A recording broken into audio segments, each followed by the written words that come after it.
Hello, welcome back. So we are here with Richard Conway. Hi, Richard. You're muted. Not a good start. Hey, guy. Okay. Good to see you. Thank you for joining us. My pleasure. So I'm happy to introduce Richard. Richard is a Microsoft Regional Director and an MVP in the field of Azure. He's the Director of Elastacloud, which is a data science consultancy, also the author of books and courses about the cloud and data. And you are based in London, right? London, That's England. right, yeah.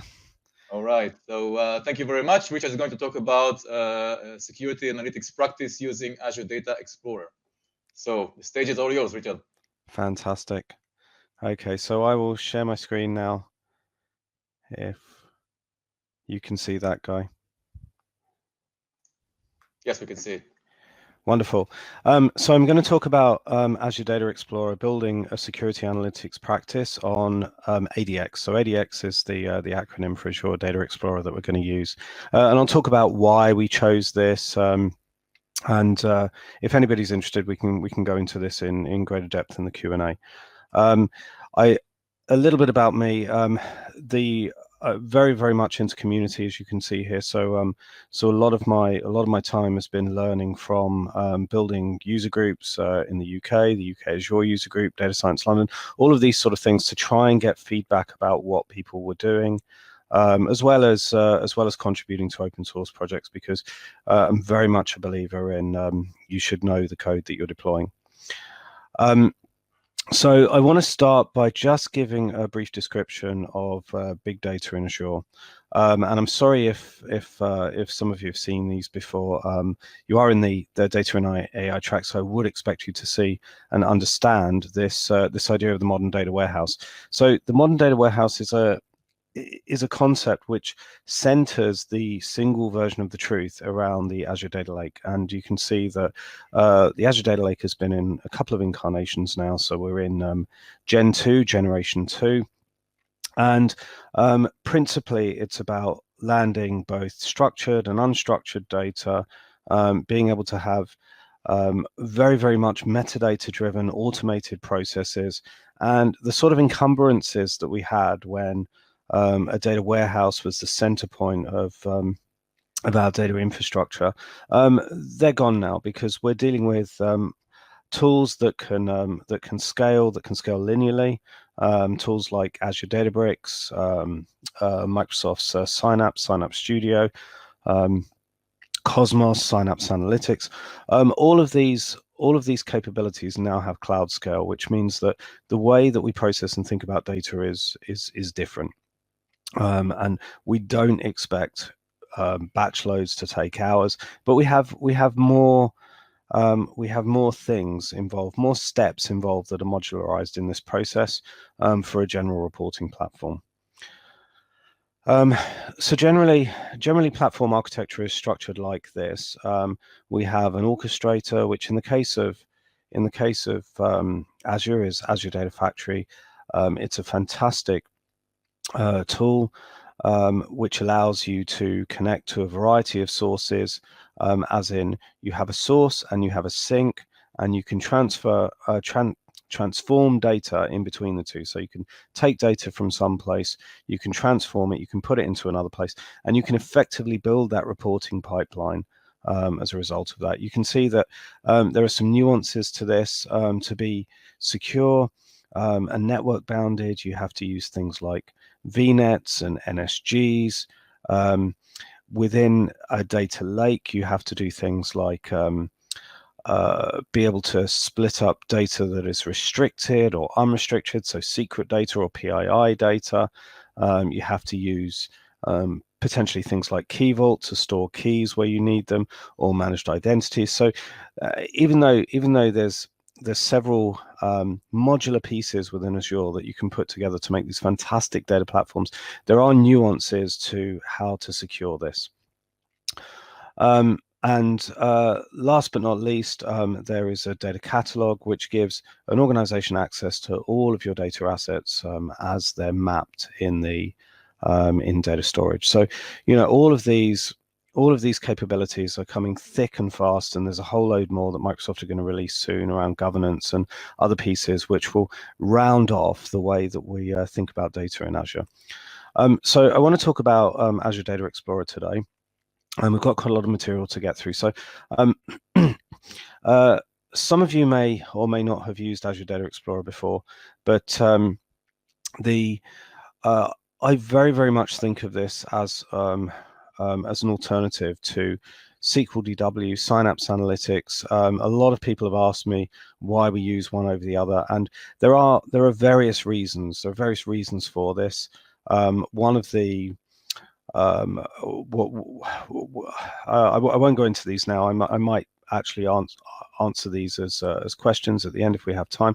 But let's look at a couple of patterns based on what we call in the data space a Lambda architecture. So the first one we'll look at is real-time analytics, where we can have streams from event hubs, from IoT hubs. One of the benefits of using Azure Data Explorer is that it understands this very, very easily. So it understands the idea of ingestion at real time, which means that we can, within Azure Data Explorer, we can take an event hub, and we can take those messages and we can put them into structured tables within Azure Data Explorer in real time, and then we can create dashboards from it, or we can create processes within Azure Data Explorer. We can also do things like take IoT hubs, so we can take telemetry data, pass it through Azure Stream Analytics, push these messages back out as either files or as event hub, and Azure Data Explorer will be able to ingest these. Okay, so it is very, very much geared up towards that idea of ingestion, both on demand, i.e. batch, or in real time. And you can see that these are the variety of sources that it can deal with. But then similarly, there's a whole framework inside ADX which allows you to do a bunch of things, from time series analytics to large cascades of transformations that you might find in frameworks like Azure Databricks, or using lots of stored procedures in SQL DW. Well, Azure Data Explorer can do all of those things as well. And it can also serve. So even though you can see here that we've got this sliver of ADX into serve, it can do both store. So you can have premium disks where you have very, very fast reads, instead of going back to the data lake every now and again to read files externally. And you can also serve. So in our case, when I'm going to be talking about the Security Operations Center soon, we've built web applications which sit on top of ADX and run queries over billions and billions of rows to filter these down and present tables in graphs and tables on the web. And similarly, there are a bunch of frameworks that support this as well. So if any of you have used frameworks like Grafana, you can sit it on top of ADX and you can have these beautiful time series graphs that it can just read directly from ADX. So I want to talk through a few features, and then I'm going to go mainly into demos from there on in. I want to talk through the key features that we've used to create a very, very large scale capability, which is actually supporting hundreds of billions of rows across many different tables. And our Data Explorer has at any time it has between about 20 and 90 nodes underneath to support the Security Operations Center. You'll find that there are voluminous logs like Office 365 logs, and they'll come with things that you can do partitions on. So you might want to partition on a particular column or a timestamp or something like that. And what ADX will do is it will create these things called extents, and it will allow you to push these into different partitions so that data is actually localized and it lands on a particular node. So there's a lot of control that you can do with this. So we've used extents to be able to place our data so that we can have very, very fast access. And correspondingly, we've used this thing called updates, where data might come through as text, but what we want to do is we want to parse this and turn it into some kind of structure. So we have that preparation process with inside ADX where you do something, you get a trigger, and then you can pull apart this data and turn it into something structured within a table. I just wanted to talk about another important function that we've put in place, which is the use of things like roles and role level security. And I've just written a very contrived example here, which you can find in the Microsoft documentation. And the the support of this is really, really powerful, because what it does is it allows you to take AAD groups and tie them to a function which will be executed on a table. So you can see that when the function is applied, if I am if I'm not a member of this group, I'll just see stars instead of a credit card, and that function can be applied on anything. And for the security operations center that we've created, we have lots of sensitive data, so we'll find that that we're doing this quite a lot, because different users have different needs to see different data based on their vetting and other characteristics and their job role. So now I want to talk a little bit more about what I'm going to show you today, and then we're going to dive into demos. So building that security capability. So the Security Operations Center is very much a place where threats are handled, they're understood, from insider threats to people trying to hack a network from externally. There's all kinds of stuff going on, and you literally get with some of the biggest organizations, 5 billion security events plus every single day. So trying to narrow down what is important and what isn't is very, very difficult. And traditionally, you've had this this SIEM, which is an event monitor, and a lot of SOC analysts will use a SIEM to be able to process all of these sorts of data, from Windows logs, Linux logs, sys logs, proxy logs, Office 365 logs. The list is endless. In some of the cases that we're dealing with, the logs are like 200 different feeds of security data from different systems. So trying to spot anomalies, trying to spot insider threats is quite difficult. What I'm going to show you doesn't replace a SIEM. You still have to have real-time reporting and alerting. The capability that I'm talking about is for remediation.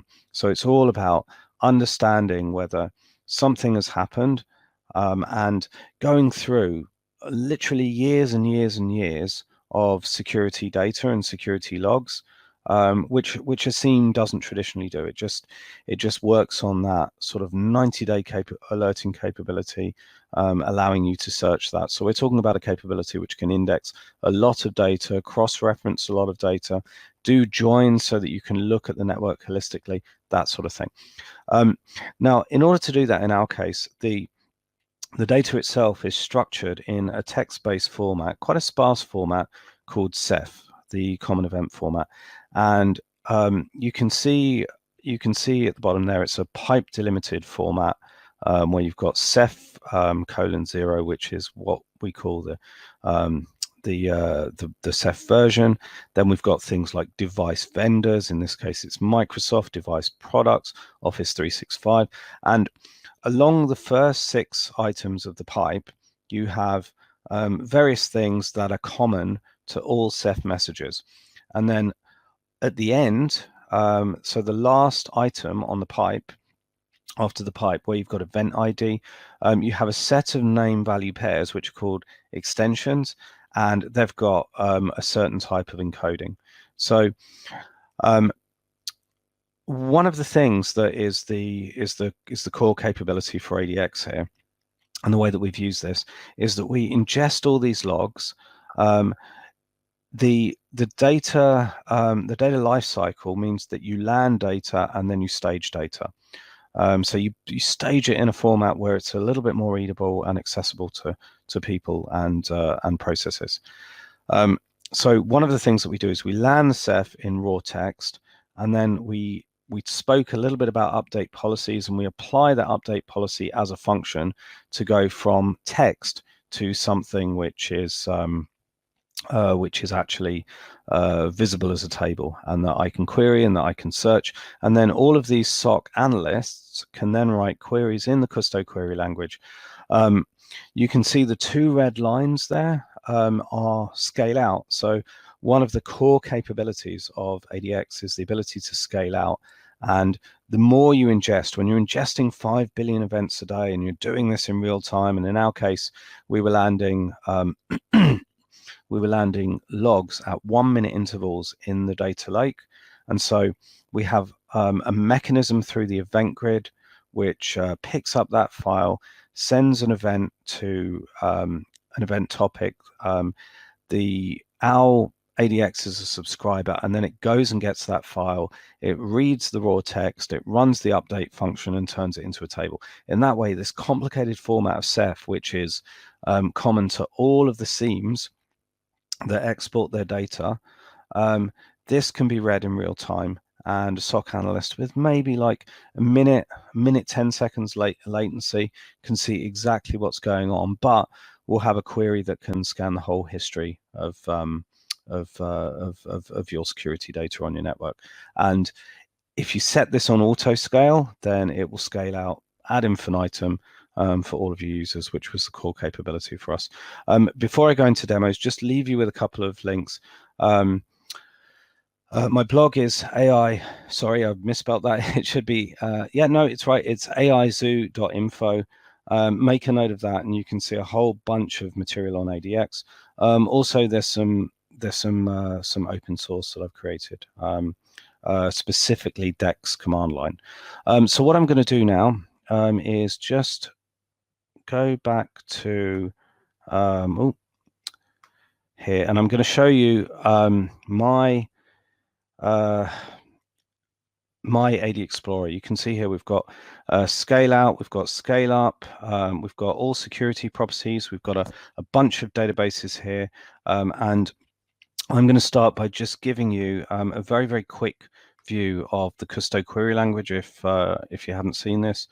And we're not going to have time to go through all of it, so I'm just going to take you through some highlights. So you can see here that I've got a sales database, and you can get the data and you can see some of the queries online, and I'll give you some of the extended queries through Guy. So take will allow us to take the first 200. You can use limit as well. You can count the number. So even though this isn't SQL, there are some things that you should be able to recognize. Instead of using select, you use project. Instead of using group by, you use summarize. When you create new columns, you just do column name equals, and you can use a bunch of functions implicitly like this. So if we take a look at what this does, this will create sales data by region, by year, and give us the earnings in a form that's in billions that we can use. Just a couple more things that I want to show you, because these things really bring out the power of Kusto. And you can see that the tool that I'm using is called Kusto Explorer here, where we can build dashboards. We can do all sorts of things that we're not going to look at today. But you can see here that it was very, very easy for me to just go render column chart with, and then build our series, build all of these things. And I can change this to something like line chart, and let's run that query again. And you can see that we've got the line chart by the regions, by the sales, that sort of thing. Correspondingly and interestingly, we'll find that one of the key drivers for using this is the idea that we can do we can use time series. So I just want to show you this because I think it's important that all of the sorts of machine learning capabilities and time series capabilities for forecasting Kusto gives you. And you can see here, if we just analyze this query, we've got our sales table. I'm just getting the first few months of 2010 in our data, just to cut down on the data space that we're showing. And saying that I'm only interested in getting this from the United Kingdom. We've got our Number of units sold. So we've summed up all the units sold by country and by timestamp there, and ordered them by timestamp. And then we've created two things called scalars, which are effectively the minimum timestamp and the maximum timestamp. And then you see we've got an operator here which will allow us to make a time series, and we can use default values. So we can do things like imputing. If we're missing values, in this case, it will add a 0. It will create a range based on a day here in our scale, and we can use this series fur function to effectively create rolling averages, and we can change these rolling averages as we need to. Let's try something like that. Again, and you can see that there's slight differences here, because we've changed that. Right, now, one of the things that I wanted to do and show you very, very quickly is I've created a security database just to give you an idea of the model that we've put in place. And we've put this pattern in place now with 2 security operation centers. So I know that this works really, really well as a pattern for evaluating SOC events over the lifetime as a SOC. And that can be with data retained for either 2, 4, or 10 years. And when you're talking about 400 terabytes a year, that's a huge volume of data. It's petabyte scale, and ADX can handle this. So I've created a table called landing, which you see here. And landing, I've got some events from Netscaler, and this is what this Ceph looks like. It's very sparse. It's very, very messy when you look at it from the top down. There's things like custom strings, CS5, in all. And so trying to make sense of this is something that you have to work on. So if we look here, right, the result of doing all of the updates means that I can take that Ceph and turn it into something usable here. Okay, so effectively parse this out. And what you need to think about is that every single table has to have what's called a mapping. So we need to be able to say how do we if we ingest data, how do we ingest using what mapping? And you'll find that this particular mapping here that I've created, landing mapping, just has a string called Ceph, so that every single time we get a real-time file which hits our blob storage account, then what will happen is it will ingest this into landing, and you can see how I've described that here, this mapping. But then the other thing that it will do is I'll be able to create an update policy from a function that I've created here. So this Ceph, this complex format, which all security data is encoded in, I can literally encapsulate in this function, which I'll share with you after the session. You can see I've built a function for Unix time here because pretty much all of the time is in epoch time. Now, if we just look at this bit by bit, you can see here that we take our Ceph, make sure it's a string. We project out another column called properties, and this has got a regex here, and it's mainly because we want to turn everything into keys and values.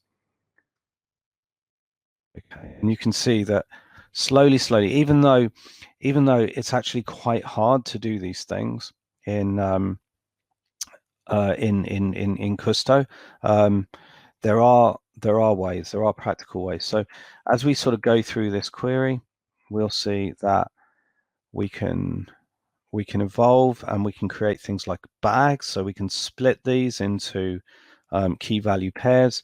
Then we can evaluate and unpack that bag, and then you'll start seeing that all of this becomes columnar. Then the first items you see here, we use these sort of extend ideas which add columns to the data set. And as we go along, you can see that the Ceph begins to form. Okay, and we're sort of unpacking everything before the pipes so that we understand that. And then finally, we project out a schema here. And this will give us our perfect set. So what happens is all of the text data then has a cascade of these functions, and this function will effectively allow us to transform all of that text data into Ceph so that a SOC analyst can read it. So what I'm going to do just lastly, and I know that we are almost at our limit, is just show you how this works real time. We'll just take a count of these tables. So our landing table has 32 records in it. Our staging table has 16 records in it. We should find that we will have, here's our Ceph file. I'm going to copy this here into storage, and we should find that our ingestion is triggering because I've set up the trigger that I showed you in the slides, which is called a data ingestion. And with a bit of luck, let's hope that that becomes 36. Oh, best laid plans, eh? There might be a bit of latency as the event triggers, but let's just take a look so that I can show you. We've got these data ingestions here, and if you look at the details, you can see that it pushes into the landing table for CSV, landing mapping, and it uses all of these event types like a blob created on my storage account, and uses the event hub, and that will trigger the event back here. I have found this is a little bit sticky when it's not used, so chances are if I did this a couple more times, because it needs to be a little bit more continuous than just one, it tends to batch these things up, then it would recognize it.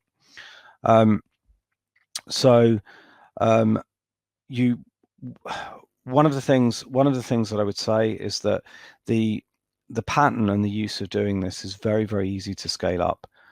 You can just offload all of the capability that you need directly onto the framework, so ADX, rather than physically worrying about coming to limits with Synapse or anything else. And one of the key drivers, I think, for us is that because this uses Kusto, the Kusto Query Language, it becomes very, very clear very soon that you can teach SOC analysts skills that they can then reuse in Azure Sentinel.